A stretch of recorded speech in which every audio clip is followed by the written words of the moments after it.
just about sort of the need for the entire team to be willing to, if it's my night, it's my night. If it's someone else's, just how do you see kind of the way the pecking order has been established and the willingness, I guess, to share those roles depending on and adapt as the game goes? Yeah, I mean, shouldn't that be how the game's played from game one? Ideally, right? Yeah, okay. Yeah.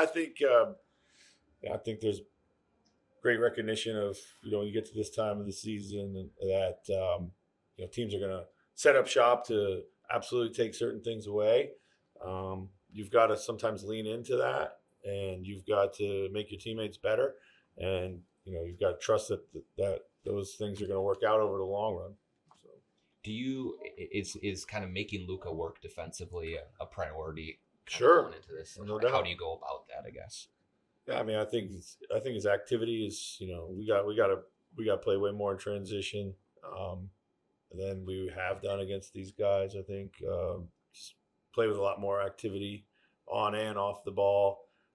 There's lots of things that you can do. I think it's one of those marginal gains. You got to do a little bit more across the board with everything that you do, and that's how you can kind of make these guys work a little bit harder. So.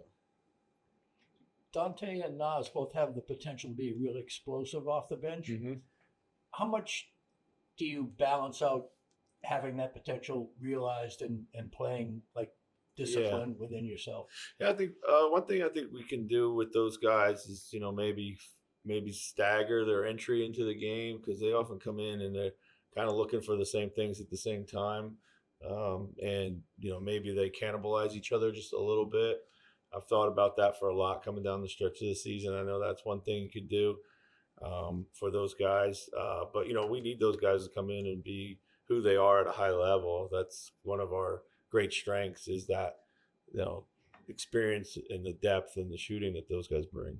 This is like the time of year when you have the most time to tinker with things. Uh-huh. What's the balance of wanting to do that, especially for specific matchups, versus being like, here's what we did, here's what's worked? Yeah, I mean, big believer in don't create a problem when there's not a problem. Stick to some of the things that you're going to do well and you can repeat at a high level, and that's been part of your identity. Certainly got to be ready to adjust. There's a million ideas. Everybody's got 1,000 ideas of what to do at this time. I just need to go onto Twitter and I'm a better coach. So once things get a little rocky in the season, I'll just probably do that. But yeah, so it's not just about like having all these ideas. It's like, what can you actually accomplish at a high level? You may not have the personnel to do some things. You may not have the experience, or it just might not fit what you've done or how done things all year. So you got to start by doing what you're really good at. Yeah, Ian's talking about the different looks. He can see the things you guys are working on. He knows there's going to be like a lot of the gap help. And he said even this week, it's a little slow at to start, a little rusty with it. What is the value of that? He knows what to do, but to make sure that it's as on time and on point as it needs to be. Yeah, we've got a lot of fine tuning to do around some things, offensively and defensively, and that's the advantage of having this week to prepare. Guys hadn't really done much in terms of a live setting up until today. So, there was times it looked a little rough, but we expect as the week goes on, it'll get better and guys will get more comfortable with the things that we've been asking them to do. Because they have a lot of perimeter creators and you have a lot of high-level pressure defenders. What's the value of being able to maybe shuffle matchups? Yeah, I think that way without coverages here. Sure. I think the league is so switch heavy right now at the moment. The more that you can do that, the better it is in game planning, but you still have to be able to sit down and win that matchup. We feel confident in our guys. I think defensively we've been traditionally really good there when we've been good. These guys have just so much game and ability to create for their teammates. That's one of the things that it's not just about stopping them. It's they have so much game to be able to help their teammates, and the guys alongside of them are just like them. So it's you can't just commit running around multiple guys to the ball, because now you're giving maybe the best player in the game to ever have played to the chance to pick you apart in space. So that does it's not always easy. So it's not an exact comp, but the way you often play Jokic is to give him his points and close off his lanes. Is that a viable strategy with Luka as well? Yeah, I mean, some teams have done it. I think that was kind of the approach Boston took again. But you got to have the personnel to execute these things. They have a bunch of switchable guys and stayed home everywhere. So, but I think to me, when you face these guys, you just got to throw a lot of different looks at them. So that's what you have to be comfortable doing. That's where Ant will probably see a lot of that too. Like, Yeah. When they start the game, if Hayes out, he doesn't know if he'll blitz the first screen or if Yeah. he'll drop, and then Hayes comes out, it's totally different. Is his ability, I guess, to toggle between like, okay, here's what this look is, and make those adjustments within one or two possessions, maybe grown? Yeah, no doubt. I think it's one of the most kind of impactful steps he's made this season. He's gone from being super frustrated for not being able to kind of play the game that he's wanted to play to embracing it to figuring it out in the moment a lot better. It used to take him a while, and now I think he really is. I see him directing his teammates where he wants them in certain situations, which is really good because now he's thinking a pass or two ahead. So. Chris, forgive me, I don't remember the exact context, but I remember a couple of months ago after getting you talking about your team, you used the phrase, you kind of are what you are at this point. Did it take a little extra time for this team to come together? And if so, is this a little later? Like, is it not as common for teams to come together late in the season the way you guys have the last couple months? First of all, I think we started to come together mid-December, maybe a week out before Christmas, really, in my mind, with things I could see that we look a lot more like now. Maybe we didn't carry the results all the time during that process, but I feel comfortable. I started feeling comfortable of who we could be then. We had some inconsistencies along the way. I think, so in that way, yeah, maybe it took longer. We finished strong in the results, but also our schedule softened up a little bit, so we were able to get some wins when they were there for us. We played a pretty tough schedule early, which was unfortunate, given everything else we were trying to figure out. I'd also like to think that since I've been here, our teams have generally gotten better towards the end of the season.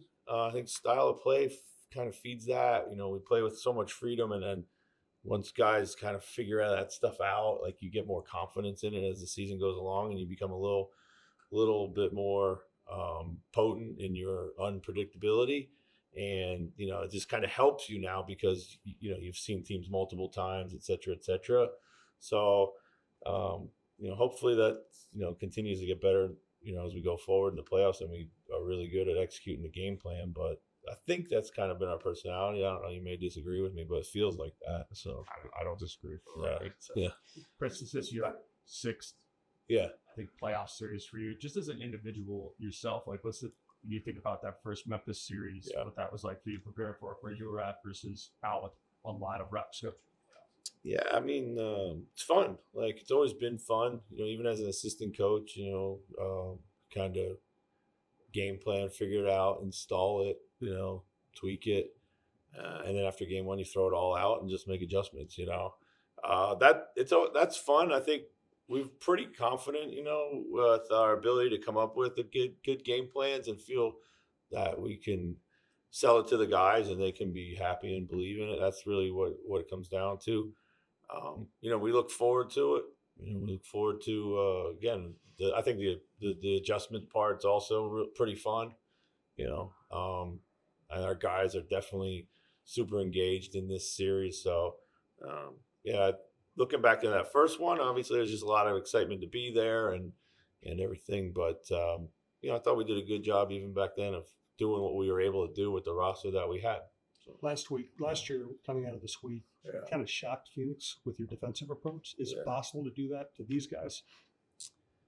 Well, I mean, you gotta guard them. You're not going to shut them out. They're pretty good offensively, and they do a good job of picking on like any weak spot that you have. So we like to think that we're pretty solid across the board. This series could be won by the offensive team just as much as the defense team, though. So your comment of like you are who you are, it seems like this version of this team is a broader version of who you could be. So that when Rudy's on the court or not on the court, it's less of a pronounced difference. You can be a different team. I think that's a good assessment.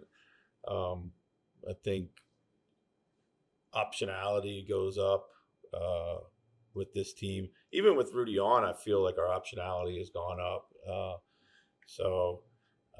And that could be lineups, that could be, starting lineups, that could be lineup combinations, rotations, it could be scheme, it could be go-to guys on offense. So, yeah, I think when we talk about we are who we are, we know. I think with this team, it's like we know what we need to avoid being, and I think that's the key for us. So that is like what they do, especially with their smaller lineup. Offensively in the past, like you guys have beaten it sometimes, but that has been sometimes what's brought up the worst in you guys, right? With the gap help and the switching and all of that. Will that be a good gauge of exactly how far you've come in that area? Offensively? Yeah. Yeah, we've generally liked to, kind of stay big when teams go small. I just mean like in your approach of like what not to do. That's when you guys got stagnant. Yeah, absolutely. I attribute a lot of that growth to last year. Going into the playoffs, we knew what we had to do against a high volume switching team, and we were really able to kind of develop some habits there that I think have stuck with us. So, What's your Twitter handle? I don't. You're right. Scott.